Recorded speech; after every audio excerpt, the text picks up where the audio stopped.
जय हिंद दोस्तों। प्लेटफॉर्म की बुक की केमिस्ट्री का ये पार्ट नंबर 2 है, जो कि आपकी आने वाले रेलवे ग्रुप डी, एनटीपीसी का सीबीटी 2, एसएससी, सीएचएसएल, सीजीएल और भी जितने आप स्टेट एग्जाम्स दे रहे हैं सभी में ये क्वेश्चंस बहुत ज़्यादा इंपॉर्टेंट हैं और इसका पार्ट नंबर 2 है। अगर आपने पार्ट नंबर 1 नहीं देखा है तो आपको डिस्क्रिप्शन में उसका लिंक मिल जाएगा और प्लेलिस्ट में जाकर भी आप उस वीडियो को देख सकते हैं। तो देखिए हमारा नेक्स्ट क्वेश्चन क्या है यहाँ पर कि 1 माइक्रोन बराबर होता है, यानी कि 1 माइक्रोन किसके बराबर होता है। तो 1 माइक्रोन बराबर होता है 0.001 मिलीमीटर के बराबर होता है। नेक्स्ट क्वेश्चन है यहाँ पर कि एस्बेस्टस कारखानों में काम करने वाले मनुष्य वायु प्रदूषण के शिकार बनते हैं, उनके शरीर का सबसे अधिक प्रभावित होने वाला भाग कौन सा है। तो देखिए एस्बेस्टस कारखानों में काम करने वाले मनुष्य वायु प्रदूषण के शिकार बनते हैं, उनके शरीर का सबसे अधिक प्रभावित होने वाला भाग जो है वो है फेफड़ा, यानी कि उनके फेफड़े जो हैं वो यहाँ पर सबसे अधिक प्रभावित होते हैं। शरीर में डीएनए का प्रकार्य है, तो यहाँ पर देखिए शरीर में डीएनए का प्रकार्य सूत्रकणिका का जीवात जनन यानी कि बायोजेनेसिस है। अब अगला क्वेश्चन है यहाँ अपोहन, जिसे कि आप डायलिसिस के नाम से भी जानते हैं। तो डायलिसिस उन रोगियों पर किया जाता है जिनको, यानी कि जिनको किसकी यहाँ पर प्रॉब्लम होती है, तो उन रोगियों पर किया जाता है जिनको वृक्क विकार यानी कि किडनी का प्रॉब्लम होता है, उनको यहाँ पर डायलिसिस किया जाता है। ठीक है। नेक्स्ट है यहाँ पर कि तारपीन का तेल निम्नलिखित लकड़ी से निकाला जाता है, यानी कि कौन सी लकड़ी से निकाला जाता है। तो तारपीन का जो तेल है वो पाइन ट्रीज से निकाला जाता है, यानी कि चीड़ के पेड़ों से निकाला जाता है। आपने जम्मू कश्मीर वगैरह में देखा होगा कि पाइन ट्रीज वहाँ पर बहुत सारे होते हैं। अगला देखिए यहाँ पर भारतीय केंद्रीय औषधि अनुसंधान संस्थान कहाँ पर स्थित है। तो ये भारतीय केंद्रीय औषधि अनुसंधान जो है ये लखनऊ में स्थित है। नेक्स्ट है हमारा कि एंजाइम निम्नलिखित के बने होते हैं, यानी कि एंजाइम जो है वो किसके बने होते हैं। तो एंजाइम जो है यहाँ पर एमिनो एसिड यानी कि एमिनो अम्ल, यानी कि एमिनो अम्ल क्या होता है, प्रोटीन होता है एक तरह का, तो ये प्रोटीन के बने होते हैं। अब अगला प्रश्न है हमारा कि लार की प्रकृति कैसी है। तो यहाँ देखिए इसकी पूरी एक्सप्लेनेशन हम देखेंगे। तो यहाँ देखिए लार की प्रकृति अम्लीय होती है, ध्यान रखिएगा कि लार जो है वो अम्लीय प्रकृति का होता है और इसका पीएच जो है वो होता है 6.8 और ऐसा ऑक्साइड जो कि अम्ल तथा क्षार दोनों के साथ अभिक्रिया कर सकता है उसे उभयधर्मी ऑक्साइड कहते हैं। यहाँ ये एक्स्ट्रा फैक्ट हो गया आपका। नेक्स्ट है यहाँ पर कि नाइट्रोजन यौगीकरण यानी कि फिक्सेशन के लिए उत्तरदायी जीवाणु निम्नलिखित की जड़ों में पाया जाता है। तो किसकी जड़ों में पाया जाता है, तो यहाँ पर फलीदार पौधों की जड़ों में पाया जाता है। नेक्स्ट है यहाँ पर देखिए, इसी को आप पूरा डिटेल में पढ़िएगा थोड़ा सा कि वह जीवाणु जो नाइट्रोजन यौगिकीकरण यानी कि फिक्सेशन के लिए उत्तरदायी जीवाणु फलीदार पौधे, दाल वाले पौधे जो हैं की जड़ों में पाया जाता है। नेक्स्ट क्वेश्चन देखिएगा यहाँ पर, ऐसी वस्तु जिसकी पहचान मृदु एक्सरे यानी कि सॉफ्ट एक्सरे द्वारा हो सकती है। तो यहाँ पर नकली सिक्कों से की पहचान जो है वो मृदु एक्सरे द्वारा हो सकती है। ठीक है, नकली सिक्कों की पहचान किससे हो सकती है, यहाँ पर सॉफ्ट एक्सरे के द्वारा हो सकती है। अब यहाँ देखिए नेक्स्ट यहाँ पर एक्स्ट्रा फैक्ट आपको क्या ध्यान रखना है कि एक्सरे का उपयोग कैंसर कोशिकाओं को समाप्त करने के लिए किया जाता है और इसकी जो तरंग दैर्ध्य है वो 10⁻⁻10 मीटर से लेकर 10⁻⁸ मीटर 0.6 से यहाँ पर 100 यहाँ एम्पियर तक होती है। यह विद्युत चुंबकीय तरंग है। ठीक है। अगला यहाँ पर आपको ध्यान रखना है कि रेत पर पद चिन्हों का सांचा ढालने के लिए सबसे अच्छी सामग्री है।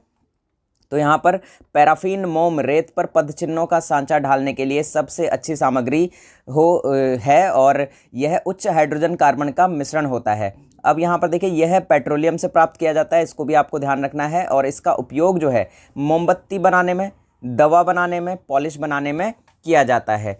प्लास्टर ऑफ पेरिस द्वारा रासायनिक सूत्र नाम जो है इसका वो है कैल्शियम सल्फेट है। ठीक है, प्लास्टर ऑफ पेरिस का रासायनिक सूत्र जो है, रासायनिक नाम जो है वो क्या है, कैल्शियम सल्फेट है। और रासायनिक सूत्र भी आपको ध्यान रख लीजिएगा, ये इसका रासायनिक सूत्र है।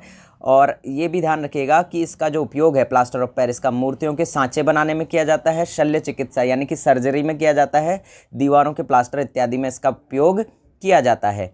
कागज़ पर पुराने उंगलियों के निशान निम्नलिखित में से डेवलप किया जा सकता है। तो देखिए नीन हाडाड्रिन विलियन का जो हाइड्रोजन पर ऑक्साइड से कागज़ पर पुराने उंगलियों के निशान डेवलप करने में किया जाता है। अब देखिएगा नेक्स्ट क्वेश्चन क्या है हमारा। तो नेक्स्ट क्वेश्चन है यहाँ पर परिशुद्ध अल्कोहल है। तो यहाँ परिशुद्ध अल्कोहल जो है वो 200% प्रूफ होता है। मानव शरीर की शक्तियों को हानि न पहुँचाने वाली अल्कोहल की अधिकतम सांद्रता यहाँ पर क्या है। तो यहाँ देखिए 0.9% अल्कोहल मानव शरीर को शक्तियों को हानि नहीं पहुंचाता है। तरंग और कण दोनों की ही प्रकृति दर्शाने वाले कण हैं। तो यहाँ पर देखिए तरंग और कण दोनों की प्रकृति दर्शाने वाला जो कण है वो है इलेक्ट्रॉन। अब न्यूट्रॉन की बात करें तो न्यूट्रॉन एक ऐसा कण है जो परमाणु के नाभिक में उपस्थित होता है। इसका द्रव्यमान प्रोटॉन के द्रव्यमान के बराबर होता है, इस पर कोई आवेश नहीं होता है। बात करें न्यूट्रॉन की खोज किसने की थी, ये भी एग्जाम में पूछा जाता है कई बार, तो जेम्स चैडविक ने की थी 1932 में। नेक्स्ट यहाँ पर देखिएगा, मैसॉन की खोज भूकावा ने 1935 में की थी। ये एक अस्थायी कण होते हैं। तो ये देखिए डीप क्वेश्चन जब आपसे पूछा जाएगा तो मैसॉन से क्वेश्चन पूछा जाएगा, ध्यान रखिएगा यहाँ पर भूकावा। नेक्स्ट है यहाँ पर देखिए, शरीर में अरक्तता यानी कि एनीमिया निम्नलिखित की कमी के कारण होता है। एनीमिया किसकी कमी के कारण होता है, आप सभी को पता है कि एनीमिया जो है लोहे की कमी के कारण होता है। आयरन की कमी से यहाँ पर जो है एनीमिया हो जाता है। अगला है यहाँ पर रिसर्पिन नामक दवा निम्नलिखित में से किसके उपचार में काम आती है। तो रिसर्पिन जो दवा है ये उच्च रक्तचाप की दवा बनाई जाती है रिसर्पिन से, ठीक है। उच्च रक्तचाप यहाँ पर कहें तो हाई ब्लड प्रेशर जो होता है उसके लिए ये काम आती है। नेक्स्ट है यहाँ पर, नेक्स्ट क्वेश्चन देखिएगा कि शरीर में टीके द्वारा दवा देने के लिए अधसत्वक सिरिंज को रोगाणु रहित स्टरलाइज करने का उत्तम तरीका क्या है। ये जो हाइपोडर्मिक सिरिंज होती है उसको रोगाणु रहित करने का जो सबसे बेस्ट यहाँ पर तरीका होता है वो है यहाँ पर ए ऑप्शन हमारा सही है कि शरीर में टीके द्वारा दवा देने के लिए यहाँ पर अधसत्वक सिरिंज यानी कि हाइड्रोडर्मिक जो सिरिंज है उसको स्टरलाइज करने के लिए, यानी कि स्टरलाइज करने का मतलब होता है उसके अंदर से जितने भी कीटाणु वगैरह है, जो रोगाणु है, उनको हटाने का तरीका। तो उसको स्टरलाइज करने का जो उत्तम तरीका है, इसे अल्कोहल में थोड़ी देर के लिए छोड़ देते हैं तो ये स्टरलाइज हो जाती है। नेक्स्ट यहाँ पर क्वेश्चन देखिएगा कि हमें प्रति ग्राम अंतरण यानी इंटेक से सर्वाधिक शक्ति प्राप्त होती है, यानी कि कौन सी चीज़ है जिससे हमें सर्वाधिक शक्ति यहाँ पर या सर्वाधिक ऊर्जा हमें मिलती है। तो यहाँ हमारा राइट आंसर हो जाएगा, हमें कार्बोहाइड्रेटों के प्रति ग्राम अंतर्ग्रहण यानी कि हर ग्राम इंटेक से सर्वाधिक ऊर्जा मिलती है। 1 ग्राम कार्बोहाइड्रेट से 4 कैलोरी ऊर्जा प्राप्त होती है। मनुष्य को 70% ऊर्जा के लिए कार्बोहाइड्रेट की आवश्यकता होती है। सामान्य व्यक्ति को प्रतिदिन अपने आहार में 420 ग्राम कार्बोहाइड्रेट लेना चाहिए। 1 ग्राम वसा से 9 कैलोरी ऊर्जा प्राप्त होती है। विटामिन ऊर्जा प्रदान नहीं करते हैं, ये आपको ध्यान रखना है कि विटामिन जो है, विटामिन्स आपको ऊर्जा नहीं देते हैं और सबसे ज़्यादा ऊर्जा आपको कार्बोहाइड्रेट से मिलती है।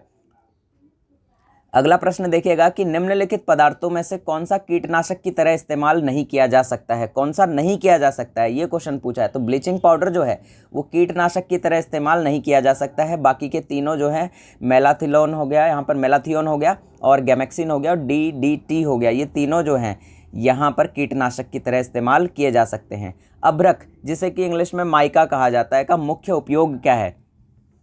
तो माइका का उपयोग बिजली उद्योग में होता है, सबसे पहली बात तो ये है, और अभ्रक विद्युत का कुचालक होता है और ऊष्मा का सुचालक होता है, ठीक है। अब यहाँ देखिएगा नेक्स्ट क्वेश्चन की ग्रामीण विद्युतीकरण तथा घरेलू खाना पकाने के लिए सबसे उपयुक्त और सस्ता साधन कौन सा है। तो यहाँ बायोगैस हो जाएगा इसका राइट आंसर, ठीक है। बायोगैस जो है वो सबसे सस्ता और सबसे उपयुक्त साधन है ग्रामीण क्षेत्रों के लिए। अगला है यहाँ पर प्लास्टिक टेप रिकॉर्डर के टेपों पर लेपित यानी कि कोटेड किया जाने वाला जो पदार्थ है वो क्या है। तो यहाँ पर प्लास्टिक के जो टेप रिकॉर्डर होते हैं उस पर जो कोट किया जाता है, जो लेपन किया जाता है, वो पदार्थ क्या होता है, लोह ऑक्साइड होता है, ये ध्यान रखिएगा। नेक्स्ट है यहाँ पर कि निम्नलिखित में साधारणतया इस्तेमाल होने वाली वस्तुओं में से कौन सा मिश्र धातु नहीं है। तो यहाँ पर तांबा जो है वो मिश्र धातु नहीं है। बाकी के तीनों, यहाँ पर पीतल हो गया, कांस्य हो गया और इस्पात हो गया, तीनों क्या हैं, मिश्र धातु हैं। अब इस्पात किसका मिश्रण होता है, ये भी क्वेश्चन एग्जाम में पूछ लिया जाता है। तो इस्पात जो है वो कार्बन और लोहे का मिश्रण होता है। पीतल यानी कि ब्रास जिसे कहते हैं, ये तांबे और जस्ते का यहाँ पर मिश्रण होता है। अगला है यहाँ पर कांसा यानी कि ब्रॉन्ज, जैसे कि आपने देखा अभी ओलंपिक हुए थे तो ब्रॉन्ज मेडल उसमें दिया गया था। तो ब्रॉन्ज किसका यहाँ पर मिश्रण होता है, तो तांबे और टीन का यहाँ पर मिश्रण होता है ब्रॉन्ज। अगला है यहाँ पर कि जल में वॉशिंग सोडा का घोल क्या कहलाता है। तो जल में वॉशिंग सोडा का घोल जो है वो क्षारीय होता है, ठीक है। कैसा होता है, क्षारीय होता है। नेक्स्ट क्वेश्चन पर चलते हैं। तो निम्नलिखित पदार्थों में से विस्फोटक के रूप में काम आने वाला जो पदार्थ है वो कौन सा है। तो ये TNT है। TNT यानी कि ट्राई नाइट्रोट्यूलेंस होता है, विस्फोटक के रूप में ये काम आता है। नेक्स्ट हो गया हमारा कंप्यूटर में IC चिप निम्नलिखित की बनी होती है, यानी कि IC चिप किससे बनी होती है। तो IC चिप जो होती है वो सिलिकॉन की बनी होती है, ठीक है, ये ध्यान रखेगा। नेक्स्ट क्वेश्चन है यहाँ पर विस्फोट तथा दहन के बीच निम्नलिखित अंतर है। यहाँ 4 अंतर आपको बताए गए हैं, आपको सही बताना है। तो विस्फोट के मामले में परिसीमित क्षेत्र में दाब तेजी से बढ़ जाता है, लेकिन दहन के दौरान ऐसा कुछ भी नहीं होता है। नेक्स्ट क्वेश्चन है यहाँ पर कि अस्पतालों में सांस लेने वाली ऑक्सीजन नली में ऑक्सीजन और निम्नलिखित कौन सी गैस होती है। बहुत इंपॉर्टेंट क्वेश्चन है एग्जाम पॉइंट ऑफ व्यू से। देखो, अस्पताल में सांस लेने वाली जो ऑक्सीजन नली है उसमें ऑक्सीजन के अलावा हीलियम गैस भी होती है। ध्यान रखिएगा, ऑक्सीजन और हीलियम का उसमें मिश्रण होता है। ऑर्गन गैस अक्रिय गैस है, यह विद्युत बल्ब में भरी जाती है। ये भी बात ध्यान रखनी है, ऑर्गन गैस से रिलेटेड है। ये भी क्वेश्चन एग्जाम में पूछ लिया जाता है कि विद्युत बल्ब में कौन सी गैस भरी होती है, तो ऑर्गन गैस भरी होती है। भारतीय विज्ञान कांग्रेस एसोसिएशन का सत्रों का जो आयोजन होता है वो कितनी बार होता है, तो प्रत्येक वर्ष भारतीय विज्ञान कांग्रेस एसोसिएशन का आयोजन होता है। ये भी बात आपको ध्यान रखनी है। अगला है यहाँ पर एसिटिल सैलिसिलिक अम्ल, यानी कि आमतौर पर निम्नलिखित में काम लाया जाता है। तो किस में काम लाया जाता है, पीड़ाहर के रूप में काम लाया जाता है एसिटिल सैलिसिलिक एसिड।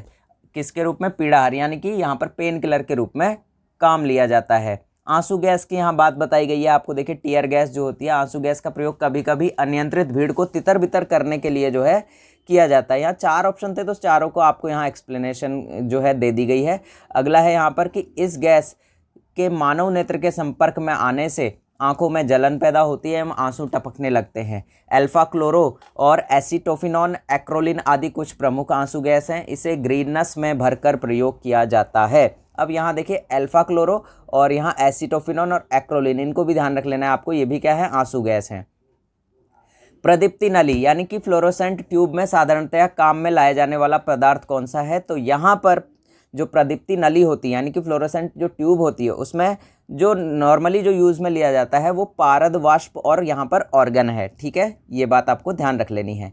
पृथ्वी की पपड़ी में एल्यूमिनियम निम्नलिखित के रूप में पाया जाता है, तो यहाँ पर क्या पाया जाता है, बॉक्साइट पाया जाता है। पृथ्वी की पपड़ी में जो एल्युमिनियम बॉक्साइट के रूप में पाया जाता है। अब यहाँ देखें, क्रोमोलाइट की बात करें तो क्रोमोलाइट भी एल्युमिनियम का ही क्या है, एक अयस्क है। जिप्सम की बात करें तो यह कैल्शियम का अयस्क है। इसका उपयोग प्लास्टर ऑफ पेरिस के निर्माण में किया जाता है। ठीक है, जिप्सम का निर्माण पूछा जाता है कई बार, कहाँ किया जाता है, तो प्लास्टर ऑफ पेरिस के निर्माण में। आंत्रज्वर जिसे कि टाइफॉइड भी कहते हैं के लिए सामान्यतः उपयोग की जाने वाली जो औषधि है वो कौन सी है, तो यहाँ पर टाइफॉइड के लिए क्लोरोमाइसिटिन यहाँ पर उपयोग की जाती है। ध्यान रखिएगा, क्लोरोमाइसिटिन। नेक्स्ट है यहाँ पर रेडियो कार्बन डेटिंग का इस्तेमाल निम्नलिखित की उम्र का अनुमान लगाने में किया जाता है, तो यहाँ आंसर हो जाएगा हमारा जीवाश्म। नेक्स्ट क्वेश्चन है यहाँ पर कि अब यहाँ देखिए, इसका थोड़ा सा एक्सप्लेनेशन भी देख लेते हैं। तो यहाँ देखिए, यूरेनियम डेटिंग के द्वारा शैलों, पत्थरों एवं प्राचीन इमारतों का उम्र लगाने में किया जाता है। यानी कि जो यूरेनियम डेटिंग है, इससे जो प्राचीन इमारतें हैं, पत्थर हैं, उनकी उम्र का पता लगाया जाता है। और रेडियो कार्बन से यहाँ पर जीवाश्म की उम्र का पता लगाया जाता है, ये ध्यान रखिएगा। अगला है यहाँ पर मानव जाति के लिए ओजोन महत्वपूर्ण है क्योंकि यह क्या है, ये एक मानव जाति के लिए इसलिए महत्वपूर्ण है क्योंकि यह सूर्य से निकलने वाली जो पराबैंगनी किरणें हैं उसको रोकने के लिए रक्षा का आवरण का निर्माण करती है। ठीक है, अगला प्रश्न देखते हैं 179 नंबर का कि वायुमंडल में जलने में सहायता देने वाली गैस कौन सी है, तो यहाँ ऑक्सीजन जो है, O2 जो है, वायुमंडल में जलने में सहायता देने वाली गैस है। अगला प्रश्न यहाँ पूछा गया है कि मानव तंत्र में रोगों से लड़ने वाले पदार्थ कौन से हैं, तो प्रतिरक्षी जो हैं, जो एंटीबॉडी हैं, वो मानव तंत्र में रोगों से लड़ने वाले पदार्थ होते हैं। ठीक है, एंटीबॉडीज़ बनती हैं तब हमारा शरीर जो है किसी भी बीमारी से लड़ने के लिए यहाँ पर तैयार होता है। निर्जलीकरण के दौरान शरीर में कम हो जाने वाला पदार्थ कौन सा है, तो ये क्वेश्चन आपको स्पेशली ध्यान रखना है अपनी नॉर्मल लाइफ के लिए भी। तो सोडियम क्लोराइड का यहाँ पर जो है वो कम हो जाता है निर्जलीकरण के दौरान, जिसे डिहाइड्रेशन कहते हैं। नेक्स्ट हो गया यहाँ पर क्वेश्चन कि भारत में उन स्थानों का क्रम बताइए जहाँ तांबा, सोना, लोहा तथा कोयला पाए जाते हैं। तो यहाँ देखिए, खेतड़ी हो गया, कोलार हो गया, यहाँ पर केंद्रमुख हो गया, और यहाँ झझरिया से तांबा, यानी कि तांबा, सोना, लोहा तथा कोयला पाए जाते हैं। ये चारों आपको बता दिए गए हैं लाइन टू लाइन। आग लगने तथा फैलने की सबसे कम संभावना निम्नलिखित पदार्थ में है, तो यहाँ सूती जो है, आग लगने तथा फैलने की सबसे कम संभावना सूती वस्त्रों में होती है, इसीलिए सूती के वस्त्र इतने ज़्यादा जो है अच्छे होते हैं। ईस्टर के बहुलीकरण से पॉलिस्टर प्राप्त होता है, इसका उपयोग वस्त्र बनाने में किया जाता है। लोहे का सबसे प्रचुर स्रोत है, तो यहाँ लोहे का जो प्रचुर स्रोत है वो है हरी सब्जियाँ, यानी कि लोहा जो है वो सबसे ज़्यादा हरी सब्जियों में पाया जाता है, आयरन सबसे ज़्यादा हरी सब्जियों में पाया जाता है। दूध की बात करें तो दूध में विटामिन सी को छोड़कर सभी विटामिन यहाँ पाए जाते हैं। पन्ना जिसे एमरल्ड कहा जाता है, आपने देखा भी होगा, तो एमरल्ड निम्नलिखित का बना होता है, किसका बना होता है, तो बेरिलियम का बना होता है। बहुत इंपॉर्टेंट क्वेश्चन है ये, इसको स्टार मार्क कर लीजिएगा, है ना, कि पन्ना किसका बना होता है, तो बेरिलियम का बना होता है। नेक्स्ट क्वेश्चन पर चलते हैं कि मानव शरीर के तंत्र में विटामिन निम्नलिखित कार्य नहीं कर सकते। तो ऊर्जा प्रदान जो है यहाँ पर विटामिन नहीं करते हैं, आपको बता दिया था कि। और सबसे ज़्यादा ऊर्जा कौन प्रदान करते हैं, तो कार्बोहाइड्रेट करते हैं। तो मानव शरीर में विटामिन जो है वो ऊर्जा प्रदान नहीं करते हैं। गैसोलीन को निम्नलिखित से मिश्रित करके गैसोहोल बनाते हैं। तो गैसोलीन में ब्यूटेन मिलाने पर गैसोहोल का निर्माण होता है। तो देखिए गैसोलीन में क्या मिलाया जाएगा, ब्यूटेन। अगर ब्यूटेन मिला दी जाएगी तो गैसोहोल का निर्माण होता है। अब यहाँ देखिए एक और आपको एक्स्ट्रा फैक्ट ध्यान रखना है कि मिथाइल अल्कोहल यह एक विषैल द्रव होता है। इसके सेवन से व्यक्ति अंधा हो जाता है तथा अधिक मात्रा में पी लेने से मृत्यु तक हो जाती है। अगला है यहाँ पर तात्कालिक शक्ति के लिए धावकों को क्या दिया जाता है, अभी आपको बताया था थोड़ी देर पहले। तो यहाँ देखिए तात्कालिक शक्ति के लिए धावकों को ग्लूकोज दिया जाता है। बीज बोते समय सामान्यतः काम में लाए जाने वाले उर्वरक में क्या होता है, तो यहाँ पर बीज बोते समय जब उर्वरक को काम में लिया जाता है तो वो उर्वरक होता है नाइट्रेट। ठीक है। भोजन पकाते समय अधिकतम नष्ट होने वाला पदार्थ कौन सा है, तो यहाँ पर विटामिन जो है भोजन पकाते समय नष्ट हो जाता है। तो इसीलिए कहते हैं कि भोजन को ज़्यादा ना पकाएं, है ना। भोजन को थोड़ा हल्की मात्रा में पकाएं और उसे फिर खाएं, ताकि आपके विटामिन जो है भोजन में प्रॉपर तरह से बचे रहें। रेफ्रिजरेटर में प्रशीतलक का काम करने वाला द्रव कौन सा है, तो यहाँ द्रवीय अमोनिया। तो द्रवीय जो अमोनिया है वो यहाँ पर रेफ्रिजरेटर में प्रशीतलक का काम करता है। नेक्स्ट है यहाँ पर कि ब्रेड बनाने में गूंधा हुआ आटा निम्नलिखित के कारण फूलता है। तो यहाँ किण्वन विधि के कारण, यानी कि किण्वन प्रक्रम के दौरान बनने वाली कार्बन डाइऑक्साइड की मोचन क्रिया के कारण ब्रेड बनाने में गूंधा हुआ आटा उठता यानी कि फूलता है। ठीक है। अगला प्रश्न देखते हैं और अगले प्रश्न पर चलते हैं कि सागर में पर्याप्त मात्रा में मिलने वाला तथा विशेष यहाँ पर न्यूनताजन्य रोगों में दिया जाने वाला पदार्थ है। तो आयोडीन सागर में पर्याप्त मात्रा में मिलने वाला तथा विशेष यहाँ पर न्यूनताजन्य रोगों में दिया जाने वाला पदार्थ है। तो आंसर क्या हो जाएगा, यहाँ पर आयोडीन हो जाएगा। यहाँ देखिए फ्लोरीन की कमी से फ्लोरोसिस नामक रोग हो जाता है, लोहे की कमी से एनीमिया नामक रोग हो जाता है, और NaCl की अधिकता से हाई ब्लड प्रेशर और कमी से लो बीपी हो जाता है। यानी कि नमक ज़्यादा भी नहीं खाना है और कम भी नहीं खाना है। सभी अम्लों में निम्नलिखित तत्व अनिवार्य रूप से होता है, तो कौन सा होता है, हाइड्रोजन जो है वो सभी अम्लों में अनिवार्य रूप से होता है। इथेनॉल के अत्यधिक सेवन से जिस अंग को हानि पहुंचती है उसका नाम क्या है, तो इथेनॉल के अधिक सेवन से लीवर को यानी कि यकृत को जो है हानि पहुंचती है। तेल कुओं में तेल, जल और गैस इस आरोही क्रम में होते हैं। तो तेल कुओं में तेल, जल और गैस का जो आरोही क्रम है, आरोही क्रम का मतलब बढ़ता हुआ क्रम जो है, तो यहाँ पर जल हो गया, तेल हो गया और गैस हो गया। ठीक है। अगला है यहाँ पर जिप्सम के इस्तेमाल की सलाह मुख्य रूप से ऐसी मृदाओं के लिए दी जाती है जो कि होती हैं क्षारीय। ठीक है। तो कैसी होती हैं, क्षारीय। पीने वाला सोडा क्या होता है, तो देखिए यहाँ पर जो पीने वाला सोडा है वो अम्लीय होता है। तो प्राकृतिक रूप से यहाँ पर अम्लीय पीने वाला सोडा होता है। ठीक है। अब यहाँ देखिए कार्बोनेशन प्रक्रिया द्वारा जल एवं CO2 के संयोग से जो पदार्थ तैयार होता है वह कार्बोनिक एसिड कहलाता है। इसकी प्रकृति अम्लीय होती है। इसकी अम्लीयता को कम कर पीने योग्य सोडा वाटर बनाने के लिए इसमें सोडियम बाइकार्बोनेट जैसे क्षारीय लवण मिलाए जाते हैं। यही कार्बोनेटेड सॉफ्ट ड्रिंक पेय सोडा वाटर कहलाता है। दो या दो से अधिक धातुओं का मिश्रण क्या कहलाता है, तो देखिए दो या दो से अधिक धातुओं का जो मिश्रण है वो यहाँ पर मिश्र धातु कहलाता है। और पारद यानी कि पारा जो है मिश्रण को अमलगम कहते हैं। ठीक है। क्या कहते हैं, अमलगम कहते हैं। नेक्स्ट है यहाँ पर संक्रमण तथा अपक्षय को रोकने वाली औषधि क्या कहलाती है, तो यहाँ संक्रमण तथा अपक्षय को रोकने वाली औषधि प्रतिरोधी यानी कि एंटीसेप्टिक कहलाती है। एंटीसेप्टिक औषधियाँ सूक्ष्म जीवाणुओं को मारने एवं उनकी वृद्धि को रोकने में सहायक होती हैं। यह रक्त को दूषित होने से रोकने व घाव जो वाउंड्स होते हैं उनको भरने में विशेष रूप से सहायता करते हैं। नेक्स्ट हो गया यहाँ पर ज्वरांतक यानी कि एंटीपायरेटिक वह दवा है जो कि शरीर के ताप को कम करती है। क्या करती है, ये शरीर के ताप को कम करती है। एंटीपायरेटिक का जो उपयोग है वो शरीर दर्द मतलब कि जो आपका बॉडी पेन है और आपका जो फीवर है उसको उतारने में किया जाता है। एग्जाम्पल के लिए एस्पिरिन हो गई, क्रोसिन हो गई और भी बहुत सी दवाइयाँ मार्केट में अवेलेबल हैं। मिश्रणों से यौगिकों को उनके विशिष्ट रूप में अलग करने का जो प्रक्रम है वो क्या कहलाता है, तो यहाँ पर शोधन कहलाता है। शोधन क्रिया द्वारा मिश्रणों से यौगिकों को उनके विशिष्ट रूप में अलग किया जाता है। एक रासायनिक यौगिक जो दो तत्वों से बना होता है तो वो क्या कहलाता है, द्विअंगी यानी कि बाइनरी कहलाता है। एक रासायनिक यौगिक दो तत्वों से बना होता है वो द्विमांगी कहलाता है यानी कि बाइनरी कहलाता है। यौगिक की बात करें तो यौगिक जो है वह शुद्ध पदार्थ है जो दो या दो से अधिक तत्वों के भार के विचार से एक निश्चित अनुपात में रासायनिक संयोग के फलस्वरूप बनता है। एग्जाम्पल हो गया जैसे कि H2O NaCl। और वैसे पदार्थ जो अम्ल तथा क्षार दोनों जैसा आचरण करता है वो अभयधर्मी पदार्थ यानी कि एम्फोटेरिक यहाँ सब्सटेंस कहलाता है। ठीक है, अगला यहाँ पर देखिएगा कि जीवित तंत्रों के अध्ययन से संबंधित रसायन की शाखा का क्या नाम है। तो जीवित तंत्रों से यहाँ पर पूछा गया है। तो यहाँ देखिए जीवित तंत्रों के अध्ययन से संबंधित रसायन की शाखा को यहाँ क्या कहा जाता है, जैविक रसायन कहा जाता है। कार्बन एवं उसके यौगिकों के अध्ययन को कार्बनिक रसायन कहते हैं और कार्बन के यौगिकों को छोड़कर अन्य रासायनिक यौगिकों का जो अध्ययन है वो अकार्बनिक रसायन कहलाता है। ठीक है, ये आप ध्यान रखिएगा जैविक रसायन जो है। अगला है यहाँ पर बोरिक एसिड यानी कि बोरिक अम्ल जो है वो कौन सा है। तो बोरिक अम्ल क्या है, यहाँ पर एंटीसेप्टिक है। ठीक है, मृदुल प्रतिरोधी होते हैं ये। बोरिक अम्ल का उपयोग यहाँ पर इंसेक्टिसाइड के रूप में कॉकरोचों, मक्खी आदि कीड़ों मकोड़ों को नष्ट करने में भी किया जाता है। लकड़ी में लगा घुन जो होता है तथा अन्य कीड़ों को नष्ट करने में भी ये बहुत ज़्यादा उपयोगी होता है।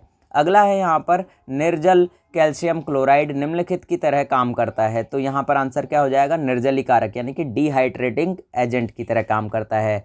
यहाँ देखिए अगला हमारा जो क्वेश्चन है कि रसोचिकित्सा का संबंध निम्नलिखित में से किससे है। तो रसोचिकित्सा का संबंध रोगों के उपचार में रसायनों का उपयोग और अध्ययन से है। ठीक है, रसायनों का उपयोग और उनके अध्ययन से है।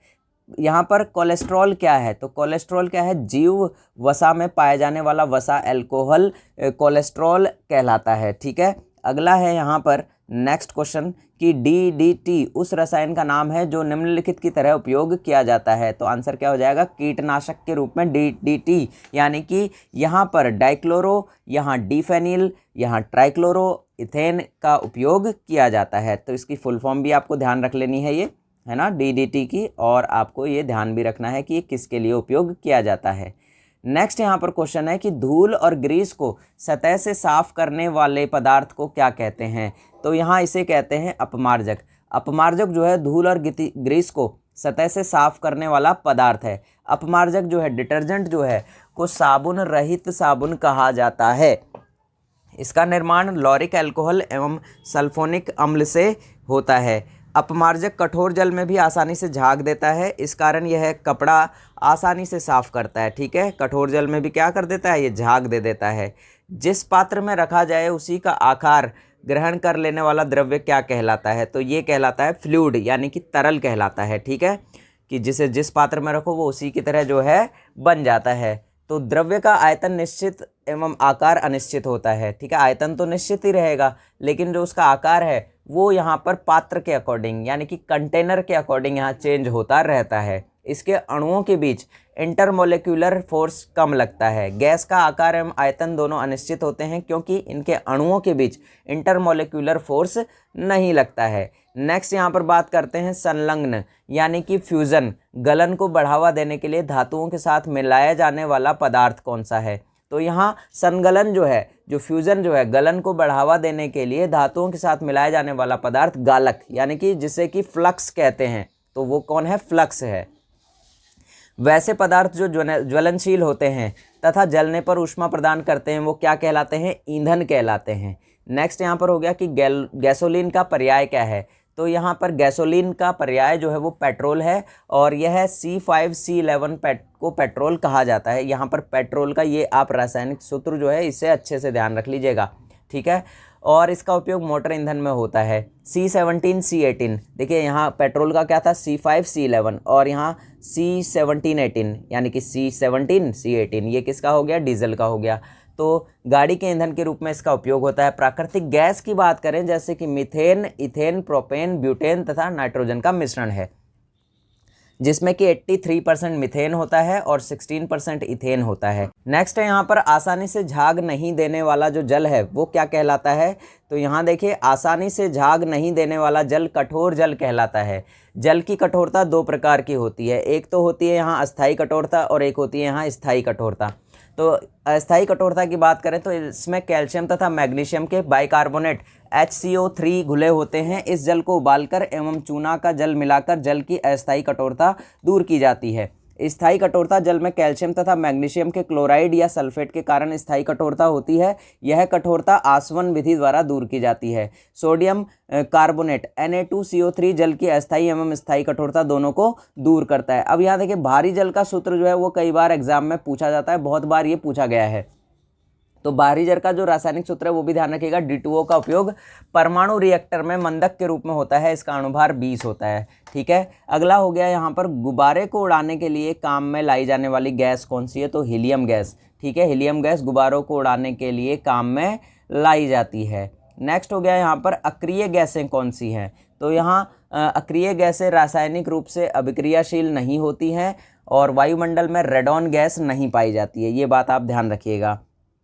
नेक्स्ट हो गया यहाँ नील का प्रयोग निम्नलिखित में होता है, यानी कि नील का जो प्रयोग है वो यहाँ रंगाई यानी कि रंजक के उद्योग में होता है। अलसी की खल यानी कि लिनसीड केक जो है निम्नलिखित काम में आती है। ये किस काम में आती है? तो पशुओं को खिलाने के काम में जनरली आती है। अलसी की जो खल होती है, खली उसे कहते हैं, लिनसीड केक उसे कहा जाता है। और आतिशबाजी के दौरान हरा रंग बेरियम की उपस्थिति के कारण होता है। ये क्वेश्चन भी एग्जाम में काफ़ी बार रिपीट हुआ है। आतिशबाजी के दौरान लाल रंग जो है वो यहाँ पर स्ट्रोंशियम यानी कि एसआर की उपस्थिति के कारण होता है। यहाँ पर हरा रंग और लाल रंग दोनों पूछ लिए जाते हैं। अब यहाँ देखिएगा नेक्स्ट क्वेश्चन क्या है कि निक्षालन यानी कि लीचिंग प्रक्रम में क्या शामिल है? तो यहाँ देखिएगा कि घुलनशील यौगिकों में घोलना निक्षालन यानी कि लीचिंग प्रक्रम में शामिल होता है। नेक्स्ट क्वेश्चन देखिएगा 220 नंबर का कि मैग्नीशियम मुख्य उपयोग है, यानी कि मैग्नीशिया का जो मुख्य उपयोग क्या है? तो मैग्नीशिया का मुख्य उपयोग क्या है? यहाँ पर मृदु विरेचक यानी कि माइल्ड लैक्सेटिव कहलाता है। मिल्क ऑफ मैग्नीशिया यानी कि MgOH का उपयोग जो है एसिडिटी दूर करने में किया जाता है। नेक्स्ट क्वेश्चन यहाँ देखिएगा कि क्या है कि विकृतीकृत यानी कि डिनोट्यूरेटेड एल्कोहल जो है वो कौन सा है? तो यहाँ देखिए विकृतीकृत जो डिनोट्यूरेटेड एल्कोहल है यह पीने के लिए अनुपयुक्त होता है क्योंकि इसमें जहरीले पदार्थ होते हैं। एथिल अल्कोहल को पीने के लिए अनुपयुक्त बनाने के लिए इसमें निम्नलिखित में से क्या मिलाया जाता है? तो अनुपयुक्त बनाने के लिए एथिल अल्कोहल को यहाँ पर इसमें जो है मैथिल अल्कोहल मिलाया जाता है। ठीक है, अब यहाँ देखिए रंग बंधक यानी कि यहाँ पर मोर्डेंट वह पदार्थ है जो कि कपड़ों पर रंग पक्का करने के काम में आता है। तो यहाँ देखिए रंग बंधक यानी कि मोर्डेंट, इंग्लिश में भी ध्यान रखिएगा आप इसको, ये कपड़ों में क्या करता है? रंग को पक्का करता है। और रंग बंधक के उदाहरण क्या क्या हैं? तो यहाँ टैनिक एसिड हो गया, एलम हो गया, सोडियम क्लोराइड हो गया, क्रोनियम हो गया, तांबा, लोहा और आयोडीन के लवण हो गए।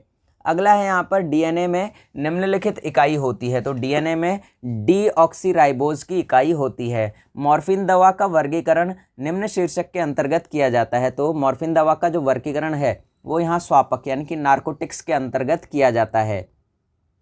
निम्नलिखित में से जहरीला पदार्थ तंबाकू का मुख्य घटक कौन सा है? तो निकोटीन जो है यहाँ पर तंबाकू का मुख्य घटक है। निकोटीन ध्यान रखिएगा, निकोटीन तंबाकू में पाया जाता है। चाय तथा कॉफ़ी का मुख्य क्रियाशील घटक कौन सा है? तो कैफीन जो हो गया वो चाय का हो गया। कैफीन किसका हो गया? चाय का। और कॉफ़ी का मुख्य क्या है? यहाँ पर मुख्य क्रियाशील घटक है। ठीक है, अगला है यहाँ पर प्रबल अम्लों को रखने के बर्तन निम्नलिखित में से किसके बने होते हैं? तो प्रबल अम्लों को रखने के लिए कांच के बने बर्तन का प्रयोग होता है क्योंकि कांच अम्ल से प्रतिक्रिया नहीं करता है। कांच अम्ल से प्रतिक्रिया नहीं करता है, ध्यान रखिएगा हमेशा। प्रतिरोधी और विसंक्रामक के रूप में प्रयोग किया जाने वाला गहरे बैंगनी रंग का यौगिक है। तो यहाँ देखिए प्रतिरोधी और विसंक्रामक के रूप में प्रयोग किया जाने वाला गहरे बैंगनी रंग का यौगिक पोटेशियम परमैंगनेट है। कौन सा है? पोटेशियम परमैंगनेट है। और इसका फॉर्मूला भी ध्यान रख लीजिएगा, KMNO4 होता है। इसे लाल दवा भी कहा जाता है। ये आपके लाइफ में काफ़ी ज़्यादा यूज़ आती है, ध्यान रखिएगा। जब भी आपको चोट लग जाती है तो लाल दवा यहाँ पर डॉक्टर लगा देते हैं। तो वो लाल दवाई क्या है? यहाँ पर पोटेशियम परमैंगनेट है। और फॉर्मूला ध्यान रखिएगा KMNO4। ठीक है, ये लाल दवा का फॉर्मूला हो गया। अब यहाँ देखिए पदार्थों की वास्तविक मात्रा का पता लगाने के लिए उपयोग में लाए जाने वाले रसायन की शाखा क्या कहलाती है? तो पदार्थों की वास्तविक मात्रा का पता लगाने के लिए जो रसायन की शाखा है वो क्या कहलाती है? विश्लेषिक रसायन यहाँ पर कहलाती है। क्या कहलाती है? विश्लेषिक रसायन कहलाती है। मिश्र धातु का इस्पात जंग को रोकने के लिए क्रोमियम युक्त मिश्र धातु इस्पात क्या कहलाता है? तो मिश्र धातु इस्पात जंग को रोकने के लिए क्रोमियम युक्त मिश्र धातु इस्पात जंगरोधी इस्पात कहलाता है। कौन सा इस्पात कहलाता है? जंगरोधी इस्पात कहलाता है। अगला प्रश्न है यहाँ पर, जिस बिंदु पर किसी पदार्थ की ठोस, तरल तथा गैसीय रूपों का सह अस्तित्व होता है उसे क्या कहते हैं? तो उसे त्रिक बिंदु कहते हैं, यानी कि ट्रिपल पॉइंट उसे कहा जाता है। इसको थोड़ा डिटेल में समझते हैं। तो यहाँ देखिए, जिस बिंदु पर किसी पदार्थ की ठोस, तरल तथा गैसीय रूपों का सह अस्तित्व होता है उसे त्रिक बिंदु यानी कि ट्रिपल पॉइंट कहते हैं। अब यहाँ ट्रिपल पॉइंट जो है, इसको देखिए, इसके अंदर जो हिमांक है यानी कि फ्रीजिंग पॉइंट है, इसे भी समझते हैं। तो निश्चित ताप पर कोई द्रव ठोस में बदलता है उसे हिमांक कहा जाता है। जल का हिमांक 0 डिग्री सेल्सियस होता है। और द्रवणांक या गलनांक, जिसे मेल्टिंग पॉइंट कहते हैं, तो निश्चित ताप पर कोई ठोस द्रव में परिणत होता है तो वो उसका मेल्टिंग पॉइंट कहलाता है, यानी कि गलनांक कहलाता है। बर्फ का जो मेल्टिंग पॉइंट है वो यहाँ पर 0 डिग्री सेल्सियस है। ठीक है। अब यहाँ देखिए नेक्स्ट क्वेश्चन कि पेंसिल यानी कि लेड जो है निम्नलिखित से बना होता है। किससे बना होता है? तो पेंसिल लेड जो है वो ग्रेफाइट से बना होता है। ये कार्बन का अपरूप है और विद्युत का सुचालक होता है। काजल की बात करें तो कार्बन ब्लैक या लैंप ब्लैक इसे कहा जाता है। और ये काला मुलायम पाउडर होता है जिसमें 99% क्या होता है? कार्बन होता है। इसे कैरोसिन तेल, एसिटिलीन और टारपेंटाइस तेल, घी और अलग अलग ऑक्सीजन की सीमित मात्रा की उपस्थिति में जलाकर बनाया जाता है। इसका उपयोग जूते पर पॉलिश करने के लिए किया जाता है, काला पेंट करने के लिए किया जाता है, स्याही और आदि चीज़ें बनाने में इसका उपयोग किया जाता है। प्रतिरक्षी यानी कि एंटीबॉडी का नाम निम्नलिखित में से किसको दिया गया है? तो यहाँ देखिए, प्रतिरक्षी एंटीबॉडी रक्त में निर्मित पदार्थ होते हैं जो हानिकारक जीवाणु के आक्रमण का संदमन यानी कि इनहाइबिट करते हैं या उन्हें नष्ट करते हैं। ये देखिए, उन्हें आने से रोकते हैं या फिर उनको नष्ट कर देते हैं, वो होते हैं हमारे एंटीबॉडी यानी कि प्रतिरक्षी। विष खा लेने पर या बीमारी के प्रभाव को रोकने के लिए दिया जाने वाला औषधीय पदार्थ क्या कहलाता है? तो यहाँ पर प्रतिविष यानी कि एंटीडोट कहलाता है। विष खा लेने पर या बीमारी के प्रभाव को रोकने के लिए जो दिया जाने वाला औषधीय पदार्थ है वो एंटीडोट कहलाता है। किसी भी तंत्र से जल के निष्कासन के प्रक्रम को क्या कहते हैं? तो यहाँ निर्जलीकरण कहते हैं। किसी तंत्र से जल के निष्कासन के प्रक्रम को क्या कहा जाता है? निर्जलीकरण यानी कि डिहाइड्रेशन कहा जाता है। ऑक्सीडेशन को भी समझ लीजिए, यहाँ पर ऑक्सीडेशन या उपचयन भी इसे कहते हैं, ऑक्सीकरण भी इसे कहते हैं। वैसी रासायनिक अभिक्रिया जिसमें कोई पदार्थ ऑक्सीजन से संयोग करता है या विद्युत ऋणात्मक तत्व से संयोग करता है या हाइड्रोजन का निष्कासन करता है तो वो क्या कहलाता है? ऑक्सीकरण कहलाता है। रिडक्शन की बात करें तो अवकरण या अपचयन कहलाता है। तो यहाँ देखिए, अवकरण वैसी क्रिया है जिसमें हाइड्रोजन से संयोग होता है या विद्युत धनात्मक तत्व से संयोग होता है या ऑक्सीजन का निष्कासन होता है। नेक्स्ट क्वेश्चन पर चलते हैं। तो नेक्स्ट क्वेश्चन है हमारा यहाँ पर वाष्पीकरण। आपको पता ही है। तो वाष्पीकरण क्या होता है? एक साधारण ताप पर गर्म करने पर जब द्रव जो है वाष्प में बदल जाता है तब ऐसी क्रिया को वाष्पीकरण कहते हैं। जैसे जल से बादल का बनना और स्प्रिट का उड़ना, ये सारी इसकी क्या है? एग्जाम्पल हैं। अगला है यहाँ पर हीमोग्लोबिन। तो हीमोग्लोबिन लाल रक्त कोशिकाओं को रंग प्रदान करने वाला एक तत्व है। नेक्स्ट है यहाँ पर रिबोफ्लाविन क्या है? तो रिबोफ्लाविन जो है एक प्रकार का विटामिन है। ठीक है। यहाँ पर कई जगह आपको राइबोफ्लेविन भी लिखा हुआ मिलेगा और रिबोफ्लेविन भी लिखा हुआ मिलेगा। तो वैसे सही इसका प्रोनाउंसिएशन राइबोफ्लेविन ही होता है। अगला है यहाँ लकड़ियों को जलने से निकलने वाली मुख्य गैस कौन सी? यानी कि लकड़ियों के जलने के टाइम पर जो गैस निकलती है वो कौन सी है? तो वो है CO2 यानी कि कार्बन डाइऑक्साइड लकड़ियों के जलने से निकलने वाली मुख्य गैस है। नेक्स्ट बात करते हैं, यहाँ सबसे बुरा वायु प्रदूषण होता है। तो सबसे बुरा वायु प्रदूषक जो है वो यहाँ कार्बन मोनोऑक्साइड होता है। यहाँ प्रदूषण नहीं है, इसे प्रदूषक कर लीजिएगा। क्या कर लीजिएगा? इसे प्रदूषक। ठीक है, थोड़ा सा मिसप्रिंट है। अगला है यहाँ पर कि जल प्रदूषण होता है। तो यहाँ जल प्रदूषण जो है वो औद्योगिक अपशिष्ट से होता है। शीरा यानी कि मोलेसेस शुगर केन का बाई प्रोडक्ट है, इससे शराब स्प्रिट बनाई जाती है। ठीक है, ये शीरा जो है इसमें दिया गया था ऑप्शन में, तो इसे भी ध्यान रख लीजिएगा ये क्या चीज़ है। नेक्स्ट है यहाँ पर कि राष्ट्रीय रासायनिक प्रयोगशाला NCL कहाँ पर स्थित है? तो जो NCL है वो कहाँ पर है? यहाँ पुणे में। ठीक है, पुणे में यहाँ पर स्थित है। अगला है यहाँ पूना लिखा हुआ है, यहाँ पूना होगा ये या फिर पुणे, यहाँ से इससे कर लीजिएगा आप। और अगला यहाँ पर देखिए नेक्स्ट क्वेश्चन कि पेट्रोलियम पाया जाता है। तो यहाँ पेट्रोलियम जो है वो अवसादी शैलों से पेट्रोलियम पदार्थ जो है वो प्राप्त किया जाता है। कौन सी शैलों से? अवसादी शैलों से यहाँ प्राप्त किया जाता है। नेक्स्ट क्वेश्चन है यहाँ, नाइट्रोजन की अधिकतम मात्रा निम्नलिखित पदार्थ में पाई जाती है, यानी कि कौन से पदार्थ में नाइट्रोजन की सबसे अधिक मात्रा पाई जाती है? तो यूरिया में नाइट्रोजन की अधिकतम मात्रा पाई जाती है। इसमें 46% नाइट्रोजन यहाँ पर होता है, ठीक है, 90 नहीं है, 46 है। बेरी नामक रोग निम्नलिखित किस विटामिन की कमी से होता है? तो यहाँ बेरी नामक रोग जो है वो विटामिन बी की कमी से होता है। कौन से विटामिन की कमी से होता है? विटामिन बी की कमी से बेरी, ठीक है, बी, और ये बी से ही बी हो गया, ठीक है, और बी से बेरी भी हो गया। पसीने में क्या होते हैं? तो पसीने में देखिए जल होता है, लवण होता है और अपशिष्ट द्रव्य होते हैं। कार्बन डाइऑक्साइड चक्र का क्या अर्थ है? तो यहाँ देखिए डी इसका राइट आंसर हो जाएगा। इसको पूरा हम आपको पढ़ के बताते हैं कि कार्बन डाइऑक्साइड चक्र का अर्थ मनुष्यों की श्वसन क्रिया से ऑक्सीजन कार्बन डाइऑक्साइड में परिवर्तित होती है और उसके बाद हरे पेड़ पौधों के द्वारा ऑक्सीजन तथा कार्बन से परिवर्तित होता है। नेक्स्ट क्वेश्चन हो गया यहाँ, सोडा बाइकार्बोनेट आग को बुझाने में उपयोगी है, क्यों? क्योंकि सोडा बाइकार्बोनेट आग को बुझाने में इसलिए उपयोगी है क्योंकि यह गर्म होने पर कार्बन डाइऑक्साइड में अपघटित हो जाती है, जो आग को बुझाती है, ठीक है। गर्म होते ही ये क्या बन जाती है? कार्बन डाइऑक्साइड बन जाती है, और कार्बन डाइऑक्साइड जो है आग बुझाने के काम आती है। नेक्स्ट हो गया यहाँ पर, किसी बंद कमरे में कोयला या चारकोल का जलना घातक होता है, क्योंकि किसी बंद कमरे में जो कोयला और चारकोल है उसके जलने से क्या होगा? इससे कार्बन मोनोऑक्साइड जैसी जहरीली गैस जो है वो उत्पन्न होती है। अब यहाँ देखिए, प्राकृतिक न्यूक्लिक एसिड जो है अम्ल में ऐसे कार्बनिक क्षारकों के युग्म जो हाइड्रोजन आबंध से जुड़े हैं। तो प्राकृतिक न्यूक्लिक अम्ल में ऐसे कार्बनिक क्षारकों के युग्म जो हाइड्रोजन बंध से जुड़े होते हैं वो एडेनिन और थायमिन होते हैं। क्या होते हैं? एडेनिन और थायमिन। यहाँ सी हमारा राइट आंसर हो जाएगा। नेक्स्ट क्वेश्चन है यहाँ पर कि केवल कार्बन से बना हुआ पदार्थ कौन सा होता है? तो ग्रेफाइट यहाँ पर केवल कार्बन से बना हुआ पदार्थ होता है। आभूषणों को बनाते समय सोने में मिलाई जाने वाली धातु कौन सी है? तो यहाँ पर देखिए कि आभूषणों को बनाते समय सोने में मिलाई जाने वाली जो धातु है वो कौन सी है? यहाँ पर तांबा। कौन सी है? यहाँ पर तांबा है। नेक्स्ट क्वेश्चन है यहाँ कि निम्न में तत्व से सर्वाधिक यौगिक बनते हैं। तो कौन सा तत्व है? कार्बन तत्व जो है उससे यहाँ पर सर्वाधिक यौगिक बनते हैं। गोबर गैस में मुख्य रूप से क्या होता है? तो मीथेन गैस गोबर गैस में मुख्य रूप से होती है। क्या होती है यहाँ पर? मुख्य रूप से मीथेन होती है, ठीक है। नेक्स्ट है यहाँ पर हमारा कि साबुन बनाने के लिए कास्टिक सोडा को निम्नलिखित के साथ मिलाया जाता है। तो यहाँ साबुन बनाने के लिए कास्टिक सोडा NaOH को अलसी यानी कि लिनसीड के तेल के साथ मिलाया जाता है। पहले भी क्वेश्चन आया था, ठीक है। लिनसीड जो है अलसी के यहाँ पर तेल कहलाता है। नेक्स्ट है यहाँ पर कि भारी जल में हाइड्रोजन की जगह ड्यूटेरियम होता है। क्या होता है? ड्यूटेरियम होता है, और भारी जल का जो सूत्र होता है वो D2O होता है, ठीक है। नेक्स्ट है यहाँ पर इसी के अंदर कि भारी जल D2O परमाणु रिएक्टर में मंदक के रूप में उपयोग होता है तथा अणुभार इसका कितना होता है? 20 होता है। नेक्स्ट है यहाँ पर PVC प्लास्टिक विनाइल क्लोराइड से बनती है। इस प्रक्रिया का क्या नाम है? तो इस प्रक्रिया का जो नाम है वो है बहुलकीकरण। बहुलकीकरण के द्वारा PVC प्लास्टिक विनाइल क्लोराइड से बनती है।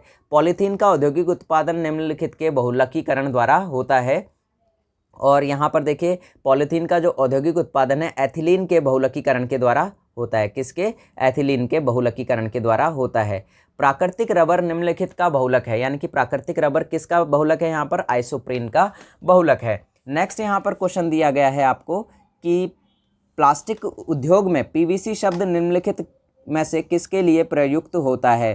तो यहाँ प्लास्टिक उद्योग में PVC शब्द जो है वो यहाँ पर पॉलीविनाइल क्लोराइड के लिए प्रयुक्त होता है। पॉलीविनाइल क्लोराइड, तो PVC ध्यान रखिएगा, पॉलीविनाइल क्लोराइड, ठीक है। नेक्स्ट है यहाँ पर कि मानव शरीर में सर्वाधिक मात्रा में क्या पाया जाता है? तो यहाँ मानव शरीर में सर्वाधिक मात्रा में पाए जाने वाला जो तत्व है वो है जल, ठीक है। तो जल जो है मानव शरीर में सर्वाधिक मात्रा में पाया जाता है। नेक्स्ट हो गया यहाँ प्रोटीन को बॉडी बिल्डिंग मटेरियल कहा जाता है। इससे कोशिका का निर्माण होता है। 1 ग्राम प्रोटीन से 4.2 किलो कैलोरी ऊर्जा की प्राप्ति होती है। किलो कैलोरी नहीं है, यहाँ पर कैलोरी है ओनली, है ना, 4.2 कैलोरी। नेक्स्ट है यहाँ पर 1 ग्राम वसा से 9.3 कैलोरी ऊर्जा की प्राप्ति होती है। ब्लड में ब्लड प्लाज्मा 55% होता है। इसका रंग हल्का पीला होता है। इसमें 90% पानी तथा 10% में कार्बोहाइड्रेट, प्रोटीन, फैट, मिनरल्स और बाकी चीज़ें पाई जाती हैं। अगला है यहाँ पर क्वेश्चन हमारा, नेक्स्ट क्वेश्चन देखते हैं कि निम्न में से क्या एक मिश्रण नहीं है? तो ग्रेफाइट जो है वो एक मिश्रण नहीं है। तो आंसर क्या हो जाएगा हमारा ग्रेफाइट। नेक्स्ट है यहाँ पर जल की स्थायी कठोरता दूर करने के लिए यह विधि नहीं अपनाई जा सकती है। तो यहाँ पर बी हमारा आंसर सही हो जाएगा, यानी कि आसवन विधि द्वारा जल की स्थायी कठोरता दूर की जाती है और आसवन विधि द्वारा जल का शुद्धिकरण किया जाता है। आसवन विधि द्वारा मुख्यतः द्रवों के मिश्रण को पृथक किया जाता है। जल को उबालकर जल की अस्थायी कठोरता यहाँ पर दूर की जाती है। विद्युत चुंबकों में निम्नलिखित धातु काम में आती है, तो कौन सी आती है? नर्म लोहा। तो नर्म लोहे का उपयोग विद्युत चुंबकों के निर्माण में उपयोग में होता है। विटामिन सी क्या है? तो विटामिन सी जो है यहाँ पर विटामिन सी को एस्कॉर्बिक एसिड भी कहा जाता है। क्या कहा जाता है? एस्कॉर्बिक एसिड कहा जाता है। साइट्रिक अम्ल जो है वो खट्टे रसदार फलों जैसे संतरा हो गया, नींबू हो गया, आंवला हो गया, मौसमी हो गया, इनमें पाया जाता है। ठीक है, संतरा, नींबू, आंवला और मौसमी में जो है विटामिन सी पाया जाता है, साइट्रिक एसिड पाया जाता है। स्टेनलेस इस्पात बनाने के काम में आने वाले धातुओं का युग्म कौन सा है? तो स्टेनलेस जो इस्पात है उसमें क्या क्या मिलाया जाता है? क्रोमियम तथा इस्पात होता है। ठीक है, अगला है यहाँ पर कि किस 100 मिलीलीटर जलीय विलयन में सर्वाधिक संख्या में कण पाए जाएंगे? तो 0.4 मोल Mg यहाँ बोरॉन 2 के 100 मिलीलीटर जलीय विलयन में सर्वाधिक संख्या में कण पाए जाते हैं। नेक्स्ट क्वेश्चन पर चलते हैं। तो नेक्स्ट क्वेश्चन है हमारा कि लोहे का 1 ग्राम परमाणु का अर्थ क्या है? तो यहाँ पर लोहे के 1 ग्राम परमाणु यानी कि 1 मोल का अर्थ क्या है? 55.8 ग्राम लोहा होता है। कितना लोहा होता है यहाँ पर? 55.8 ग्राम लोहा। भोजन में विटामिन डी की कमी से होने वाला रोग कौन सा है? ये बहुत इंपॉर्टेंट है। तो विटामिन डी की कमी से कौन सा रोग हो जाता है? यहाँ रिकेट्स रोग हो जाता है। अब विटामिन सी की बात करें तो सी से यहाँ स्कर्वी रोग हो जाता है। और यहाँ बात करें विटामिन ए, तो विटामिन ए से रतौंधी रोग हो जाता है। विटामिन B1 की कमी से बेरी रोग हो जाता है, जो कि अभी हम ऊपर पढ़कर आए थे। किसी तत्व के समस्थानिकों में भिन्नता का कारण है उनमें निम्नलिखित की संख्या का भिन्न होना, यानी कि किसी तत्व के समस्थानिकों में भिन्नता का कारण उसमें न्यूट्रॉन की संख्या का भिन्न भिन्न होना होता है। अगला है यहाँ पर ऐसे तत्व जिनका परमाणु संख्या समान किंतु द्रव्यमान संख्या भिन्न भिन्न हो समस्थानिक कहलाता है, या ऐसे तत्व जिनमें प्रोटॉन की संख्या समान लेकिन न्यूट्रॉन की संख्या भिन्न भिन्न यहाँ पर हो, वो क्या कहलाते हैं? समस्थानिक कहलाते हैं। तापमान को 0 डिग्री सेल्सियस से कम करने के लिए बर्फ़ में मिलाया जाने वाला तत्व या पदार्थ कौन सा है? तो यहाँ पर 0 डिग्री सेल्सियस से कम करने के लिए बर्फ़ में सोडियम क्लोराइड मिलाया जाता है। क्या मिलाया जाता है यहाँ पर? सोडियम क्लोराइड मिलाया जाता है। NaCl को मिलाने से तापमान 21 डिग्री सेल्सियस तक हो जाता है और जिसके कारण कुल्फ़ी जम जाती है ना, कुल्फ़ी जमती है। आपने देखा होगा, आप कुल्फ़ी खाते हैं तो वो अंदर से निकालते हैं, ठीक है, और उसमें जो है नमक भी मिला होता है, NaCl उसमें वहाँ पर वो मिलाकर रखते हैं ताकि कुल्फ़ी जो है वो पिघले ना। संक्रामक रोगों को रोकने के लिए दी जाने वाली औषधि का नाम क्या है? तो यहाँ पर जो सल्फाइनियोजोल संक्रामक रोगों को रोकने के लिए दी जाने वाली औषधि है और इंसुलिन की कमी से डायबिटीज़ नामक रोग होता है। यहाँ मधुमेह यानी कि डायबिटीज़ से ग्रस्त रोगियों के मूत्र के नमूने में क्या होता है? तो देखिए, मधुमेह से ग्रस्त जो रोगी हैं यानी कि डायबिटीज़ के जो पेशेंट हैं उनके यहाँ पर यूरिन के जो सैंपल होते हैं उसमें क्या होता है? ग्लूकोज होता है। ठीक है, उसमें ग्लूकोज की मात्रा काफ़ी ज़्यादा होती है, तो उससे पता लगाया जाता है कि इस व्यक्ति को डायबिटीज़ है। अगला है यहाँ पर ऊष्मा तथा दाब से हमेशा के लिए विरूपित किया जा सकने वाला पदार्थ क्या कहलाता है? तो यहाँ आंसर क्या हो जाएगा? ऊष्मा तथा दाब से हमेशा के लिए विरूपित किया जा सकने वाला पदार्थ ताप सुनम्य यानी कि थर्मोप्लास्टिक कहलाता है। वैसे प्लास्टिक जिसे कई बार गर्म एवं ठंडा करके मनोवांछित आकार में ढाला जा सकता है, मनोवांछित यानी कि अपने मनपसंद आकार में ढाला जा सकता है, वो ऊष्मीय प्लास्टिक यानी कि थर्मोप्लास्टिक कहलाता है। जैसे आपका पॉलीथीन हो गया, आपका टेफ्लॉन हो गया और PVC हो गया। PVC पाइप्स आप देखते हैं घरों में, पाइप की जो है किसी भी तरह का उसको शेप में बनाया जा सकता है। तिर्यकबद्ध बहुलक यानी कि यहाँ पर क्रॉस लिंक्ड पॉलीमर का कौन सा उदाहरण है? तो यहाँ पर C जो है, बेकेलाइट जो है यहाँ पर क्रॉस लिंक्ड पॉलीमर का एग्जाम्पल है। बेकेलाइट की बात करें तो इसका निर्माण फिनॉल एवं फॉर्मेल्डिहाइड के मिलाने से होता है। इसका जो उपयोग है वो रेडियो टेलीविज़न के कैबिनेट बनाने में, टेलीफोन के रिसीवर बनाने में होता है और ये ऊष्मा का दृढ़ प्लास्टिक यानी कि थर्मोप्लास्टिक है। ठीक है, यहाँ पर थर्मोसेटिंग प्लास्टिक इसे कहते हैं वैसे जनरली, तो ये दृढ़ प्लास्टिक होता है, एक्चुअली बहुत ज़्यादा हार्ड होता है। अगला देखिएगा यहाँ पर ऊष्मावृष्ट प्लास्टिक, इसे भी समझ लीजिएगा, थर्मोसेटिंग प्लास्टिक इसे कहते हैं। वैसे प्लास्टिक जिसका निर्माण गर्म एवं ठंडा करके एक ही बार होता है, किंतु इसे दोबारा अन्य रूपों में नहीं ढाला जा सकता, जैसे बेकेलाइट हो गया, ग्लिप्टल हो गया, रबर हो गया इत्यादि हो गए, ये जो है इन्हें दोबारा से इनका जो शेप है वो चेंज नहीं किया जा सकता। अगला यहाँ देखिए प्रकाश ऑक्सीकरण, यानी कि यहाँ पर फोटो ऑक्सीडेशन प्रक्रम निम्नलिखित द्वारा प्रारंभ होता है। तो किससे प्रारंभ होता है? ये प्रकाश ऑक्सीकरण जो है प्रक्रिया प्रकाश के द्वारा प्रारंभ होती है। तो आंसर क्या हो जाएगा हमारा? प्रकाश यहाँ पर राइट आंसर हो जाएगा। नेक्स्ट क्वेश्चन है यहाँ पर FBA रंजक निम्नलिखित को रंगने के काम में आता है। तो किसको रंगने के काम में आता है यहाँ पर? तो FBA रंजक जो है कपास को रंगने के काम में आता है। किसको रंगने के? कपास को रंगने के यहाँ पर काम आता है।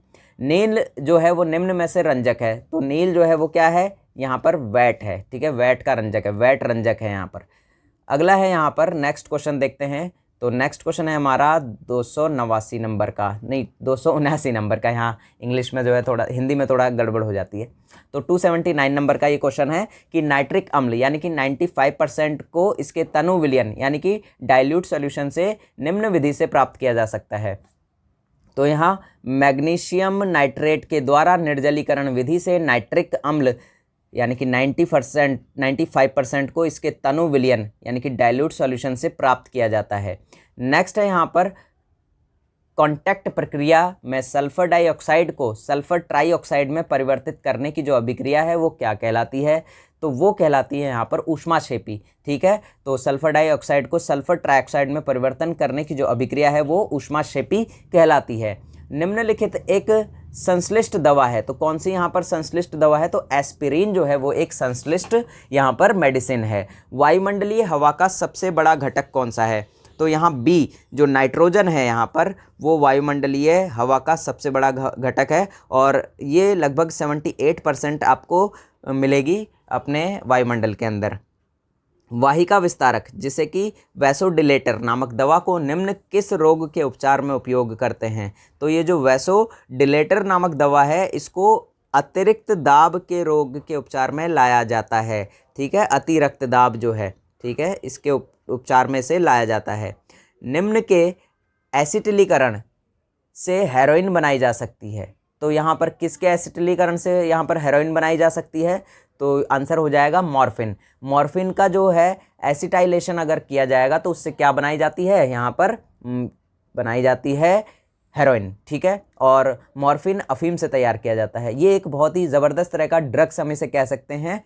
और मॉर्फिन अफीम से तैयार होती है और इसका उपयोग दर्द निवारक एवं निश्चेतक के रूप में भी किया जाता है। डाई एसिटाइल मॉर्फिन को हेरोइन के नाम से जाना जाता है। एम्पिसिलिन निम्नलिखित की तरह काम में आती है। तो किसकी तरह में काम में आती है यहाँ पर एम्पिसिलिन? तो एम्पिसिलिन जो है यहाँ पर ये प्रतिजैविक है, एक एंटीबायोटिक्स की तरह काम करती है। किसकी तरह? एंटीबायोटिक्स की तरह काम करती है। नेक्स्ट क्वेश्चन पर चलते हैं। तो निम्न में से सबसे महत्वपूर्ण हृदय उद्दीपक कौन सा है? तो यहाँ बात करें तो यहाँ डिगोक्सिन है ना, यहाँ डिगोक्सिन इसका नाम ध्यान रखिएगा अच्छे से, सबसे महत्वपूर्ण हृदय उद्दीपक है यानी कि स्टिमुलेंट है, ठीक है। अगला है यहाँ पर आलू की चित्ती यानी कि पोटैटो ब्लाइट के लिए सबसे महत्वपूर्ण कवक नाशक जो है फंगीसाइड कौन सा है? तो आलू की चित्ती के लिए सबसे महत्वपूर्ण जो यहाँ पर फंगीसाइड है वो है कैप्टन। कौन है यहाँ पर? कैप्टन। ये इस तरह के क्वेश्चन आपसे काफ़ी ज़्यादा पूछे जाते हैं एग्जाम में। प्राकृतिक कवक नाशक का एक उदाहरण क्या है? तो यहाँ बी हमारा राइट आंसर हो जाएगा यानी कि व्योरेन जो है। यहाँ प्लेरोन जो, इसे अच्छे से लिख लीजिएगा, यहाँ देखिए यहाँ पर प्रिंटिंग मिस्टेक है तो प्लेरोन इसे आप लिख लीजिएगा, ठीक है। क्या है इसका नाम? प्लेरोन है, यहाँ थोड़ा सा गलत लिखा हुआ है। तो प्लेरोन जो है यहाँ पर प्राकृतिक कवकनाशक का एग्जाम्पल है। नेक्स्ट यहाँ पर देखिएगा कि पादप वृद्धि जो है नियामक का उदाहरण कौन सा है? तो यहाँ आंसर हो जाएगा हमारा इंडोल एटिक एसिड जो है वो यहाँ पर पादप वृद्धि का उदाहरण है। तो देखिए ऑक्सीन की खोज किसने की थी? ये एग्जाम्पल जो है एग्ज़ाम में आपके काफ़ी पूछे जाते हैं। जैसे ऑक्सीन की खोज यहाँ पर किसने की थी? तो डार्विन ने की थी 1880 में, ठीक है। अब यहाँ देखिए और चीज़ें भी यहाँ पढ़ लेते हैं कि यह पौधे की वृद्धि में सहायक होता है। कौन? यहाँ ऑक्सीन जो है पौधे की वृद्धि में सहायक होते हैं। फूलों एवं फलों को झड़ने से बचाता है, बीजहीन फल के उत्पादन में सहायक होता है, यह खरपतवार पर नियंत्रण रखता है। तो इस तरह से ऑक्सीन जो है काफ़ी चीज़ें यहाँ पर आपको बेनिफिट इसके दिखाई देते हैं। अगला है यहाँ पर देखिए कि सबसे पुराना पीड़कनाशी कौन सा है। तो यहाँ सबसे पुराना जो पीड़कनाशी है वो निकोटीन है। कौन सा है यहाँ पर? निकोटीन है। और अभी थोड़ी देर पहले हम पढ़कर आए थे कि निकोटीन किस में पाया जाता है। गैमेक्सिन के यहाँ पर अन्य नाम कौन कौन से हैं? तो यहाँ देखिए गैमेक्सिन के अन्य नाम की बात करें तो यहाँ पर VHC एवं लिंडेन है। ठीक है, BHC यहाँ ध्यान रखिएगा गैमेक्सिन का। BHC का यहाँ क्या है? यहाँ बेंजीन हेक्साक्लोराइड। ठीक है, बेंजीन हेक्साक्लोराइड। ये कीटों को नाश करने वाला एक केमिकल है और इसे इंसेक्टिसाइड भी कहते हैं। और इंग्लिश के लिए भी ध्यान रखिएगा कि इंसेक्टिसाइड जो है वो यहाँ पर कीटनाशक होता है। लकड़ी के भंजक आसवन से उत्पन्न होने वाले कार्बनिक विलायक कौन से हैं? तो लकड़ी के भंजक आसवन से उत्पन्न होने वाले कार्बनिक विलायन जो है वो कौन कौन से हैं? यहाँ पर एसीटोन और मैथिलोन है। ठीक है, कौन कौन से हैं यहाँ पर? एसीटोन और मैथिलोन है। अगला है यहाँ पर कि अर्ध संश्लेषित पेनिसिलिन का एक उदाहरण कौन सा है? तो यहाँ पर देखिएगा कि एम्पिसिलिन जो है यहाँ पर अर्ध संश्लेषित पेनिसिलिन का एक उदाहरण है। पेनिसिलिन की खोज की बात करें तो ये किसने की थी? अलेक्जेंडर फ्लेमिंग ने की थी। ये आपने जब आप स्कूल में होंगे तो काफ़ी बार पढ़ा होगा। और पेनिसिलिन नोटियम से पेनिसिलिन नामक एक एंटीबायोटिक्स दवा बनाई जाती है। ठीक है, अगला है यहाँ पर कि रासायनिक रूप से इंसुलिन क्या है? तो रासायनिक रूप से इंसुलिन जो है वो पेप्टाइड हार्मोन होते हैं। क्या होते हैं? पेप्टाइड हार्मोन होते हैं। अगला है यहाँ पर लाइपेज एंजाइम समूह द्वारा अभिक्रियाओं का जो वर्ग उत्प्रेरित होता है वह क्या कहलाता है? तो यहाँ सी इसका राइट आंसर हो जाएगा, यानी कि फर्स्ट और थर्ड। यहाँ क्या हो जाएगा? फर्स्ट और थर्ड, यानी कि लाइपेज एंजाइम समूह द्वारा अभिक्रियाओं का जो वर्ग उत्प्रेरित होता है वह एस्ट्रो का जल अपघटन एवं एस्टरीकरण कहलाता है। नेक्स्ट क्वेश्चन देखिएगा यहाँ पर कि वे प्रक्रिया जिन्हें कृत्रिम एंजाइम बनाने के लिए काम में लाया जाने वाला प्रक्रम कौन सा है? तो वे प्रक्रिया जिन्हें कृत्रिम एंजाइम बनाने के लिए काम में लाया जाने वाला प्रक्रम जो है वो कौन सा है? आनुवंशिक इंजीनियरिंग और ब्राउन ईथर संश्लेषण है। विज्ञान की वह शाखा जिसके अंतर्गत जीन या आनुवंशिकी को कृत्रिम उपायों से परिवर्तित करने का प्रयास किया जाता है वो आनुवंशिक इंजीनियरिंग कहलाता है। नेक्स्ट क्वेश्चन पर चलते हैं। तो नेक्स्ट क्वेश्चन है हमारा कि द्रव हाइड्रोजन को कम आणविक द्रव्यमान के गैसीय हाइड्रोकार्बन में निम्नलिखित प्रक्रम द्वारा परिवर्तित किया जाता है। तो भंजक द्वारा द्रव हाइड्रोजन कार्बन को कम आणविक द्रव्यमान के गैसीय हाइड्रोकार्बन में परिवर्तित किया जाता है। नेक्स्ट है यहाँ पर कि एल्यूमिनियम पर क्लोरेट निम्नलिखित में काम आता है। तो जो एल्यूमिनियम पर क्लोरेट है वो संकर नोदक यानी कि हाइब्रिड प्रोपेलेंट के काम में आता है। एलिजारिन क्या है? यहाँ पर एलिजारिन क्या है? तो एलिजारिन यहाँ पर एंथ्राक्विनोन रंजक है। रासायनिक तौर पर जल क्या है? तो रासायनिक तौर पर जल एक ऑक्साइड है। ये रंगहीन, गंधहीन और स्वादहीन होता है। जल ठोस, द्रव एवं गैस तीनों अवस्था में पाया जाता है। ये बात आपको ध्यान रखनी है। न्यूक्लिक अम्ल में पाया जाने वाला क्या है? तो यानी कि न्यूक्लिक अम्ल में कौन सा तत्व पाया जाता है? तो न्यूक्लिक अम्ल में यहाँ पर नाइट्रिक एसिड जो है, नाइट्रिक अम्ल जो है वो पाया जाता है। नेक्स्ट है यहाँ पर कि जीवित तंत्रों में निम्न प्रकार के यौगिकों पर विचार कीजिए। अब देखिए यहाँ हमारा राइट आंसर क्या हो जाएगा? सी, यानी कि फर्स्ट और थर्ड। तो यहाँ देखिए जीवित तंत्र में महत्वपूर्ण कार्य की फंक्शन जो होती हैं वो हार्मोन और एंजाइम द्वारा निष्पादित होती हैं। सभी हार्मोन प्रोटीन होते हैं परंतु सभी प्रोटीन जो हैं वो हार्मोन नहीं होते हैं। नेक्स्ट पर चलते हैं यहाँ पर। तो नेक्स्ट देखिएगा यहाँ पर हार्मोन जो है वो एंडोक्राइन ग्लैंड द्वारा स्रावित होते हैं। यह हमारे शरीर की विभिन्न क्रियाओं पर नियंत्रण करता है। एंजाइम यहाँ एक्सोक्राइन ग्लैंड द्वारा स्रावित होता है। नेक्स्ट क्वेश्चन पर चलते हैं और नेक्स्ट क्वेश्चन है हमारा 303 नंबर का। सभी एंजाइम जीवित तंत्रों में प्रकार्यात्मक यानी कि फंक्शनल भूमिका निभाते हैं। तो सभी एंजाइम जीवित तंत्रों के फंक्शनल भूमिका निभाते हैं लेकिन एंजाइम में जो है पेप्टाइड अनुबंध नहीं होते हैं। नेक्स्ट क्वेश्चन देखिएगा कि अपमार्जक बनाने के लिए आमतौर से प्रयोग किया जाने वाला अल्कोहल कौन सा है? तो यहाँ लॉरिल अल्कोहल जो है वो आमतौर पर यूज़ किया जाता है। नेक्स्ट है यहाँ पर कि बराबर अनुपात में मिलाए गए ग्लूकोज तथा फ्रक्टोज के मिश्रण को क्या कहते हैं? तो यहाँ सुक्रोज कहते हैं। फ्लिंट कांच में क्या होता है? तो यहाँ फ्लिंट में क्या होता है? तो यहाँ फ्लिंट में लेड क्रोमेट होता है। ठीक है, तो लेड क्रोमेट जो है फ्लिंट कांच होता है और यह पोटेशियम कार्बोनेट और लेड सिलिकेट का मिश्रण होता है। इसका उपयोग प्रिज्म तथा लेंस बनाने में किया जाता है। कई बार आपसे क्वेश्चन ये भी पूछा जाता है कि लेंस बनाने में किसका उपयोग किया जाता है और एग्जाम्पल में आपको दिया जाता है फ्लिंट। ठीक है, तो ये आपको ध्यान रखना है। यहाँ बोरेक्स या सुहागा जिसे कहते हैं, इसकी भी बात कर लेते हैं। तो इसकी बात समझिएगा कि सोडियम टेट्रावोरेटेक डेकाहाइड्रेट को सुहागा या वोरेक्स कहा जाता है। यह जल में विलेय होता है। इसका उपयोग मोमबत्ती बनाने में, कागज़ व सिरेमिक की वस्तुओं पर ग्लेज करने में, जल को मृदु करने में, चमड़ा उद्योग को खोल को साफ करने में और चमड़े की रंगाई करने में इसका उपयोग होता है। निम्नलिखित खाद्य पदार्थों के बारे में विचार कीजिए। तो देखिए, पनीर और सिरका जो है खाद्य पदार्थ, वो किण्वन प्रौद्योगिकी द्वारा प्राप्त होता है। नेक्स्ट यहाँ पर क्वेश्चन पर चलते हैं। तो अपवर्जन यानी कि एक्सक्लूजन जो शब्द है वो निम्नलिखित वैज्ञानिक द्वारा प्रतिपादित सिद्धांत से संबंधित है। तो यहाँ देखिए, अपवर्जक जो है वो एक्सक्लूजन शब्द पाउली वैज्ञानिक द्वारा प्रतिपादित सिद्धांत से संबंधित है। अब यहाँ पर आप इसके बारे में कंप्लीट डिटेल ये पढ़ सकते हैं। हम अगले क्वेश्चन पर चलते हैं और यहाँ पर देखिए, न्यूटन के तीनों नियम भी आपको दिए गए हैं और न्यूटन के तीनों नियम आपको अच्छे से पढ़ लेने हैं, ठीक है। और हम चलते हैं अगले क्वेश्चन पर। Ca3PO4 सूत्र वाले यौगिक में निहित परमाणु की संख्या निम्नलिखित कितनी है? तो यहाँ पर कितनी है? तो यहाँ 13 है। नेक्स्ट क्वेश्चन देखिए यहाँ पर कि साम्य अभिक्रिया A+B = AB+ ऊष्मा एक बंद पात्र में अग्रवर्ती अभिक्रिया दर को निम्नलिखित द्वारा बढ़ाया जा सकता है। तो किसके द्वारा? साम्य अभिक्रिया A+B = AB+ ऊष्मा में अग्रवर्ती जो अभिक्रिया दर को A की सांद्रता को बढ़ाकर और उत्पाद AB को हटाकर यहाँ पर बढ़ाया जा सकता है। नेक्स्ट क्वेश्चन पर चलते हैं। तो नेक्स्ट क्वेश्चन देखिएगा हमारा 311 नंबर का। स्टायरीन नामक रसायन का उपयोग निम्नलिखित औद्योगिक उत्पादन में होता है। तो स्टायरीन नामक जो रसायन है उसका उपयोग प्लास्टिक नामक औद्योगिक उत्पादन में होता है। पेट्रोलियम में पाए जाने वाले हाइड्रोकार्बन के पृथक्करण में प्राय यह प्रक्रिया अपनाई जाती है। तो कौन सी प्रक्रिया अपनाई जाती है? प्रभाजी आसवन जो है प्रक्रिया अपनाई जाती है। कुछ खाद्य पदार्थ बनाने में काम आने वाली पैक्टिन यौगिकों के निम्नलिखित वर्ग में आती है। तो कौन सी आती है यहाँ? कार्बोहाइड्रेट। कुछ खाद्य पदार्थों को बनाने के लिए जो पैक्टिन यौगिक हैं उसमें कार्बोहाइड्रेट वर्ग में वो आते हैं। नेक्स्ट क्वेश्चन है यहाँ, किसी तत्व के विभिन्न समस्थानिकों का निम्नलिखित समान होता है। तो क्या समान होता है यहाँ पर?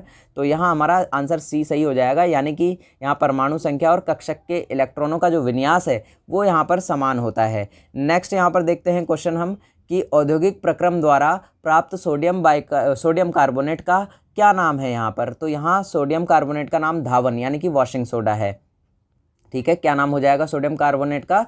धावन सोडा या इसे वॉशिंग सोडा भी कहते हैं। नेक्स्ट है यहाँ पर आम जीवाणुवीय मरहम पट्टी में काम आने वाला पीला ठोस पदार्थ क्या है? जैसे कभी आपको चोट लगती है तो वो पीला सा पदार्थ होता है, तो वो कौन सा होता है?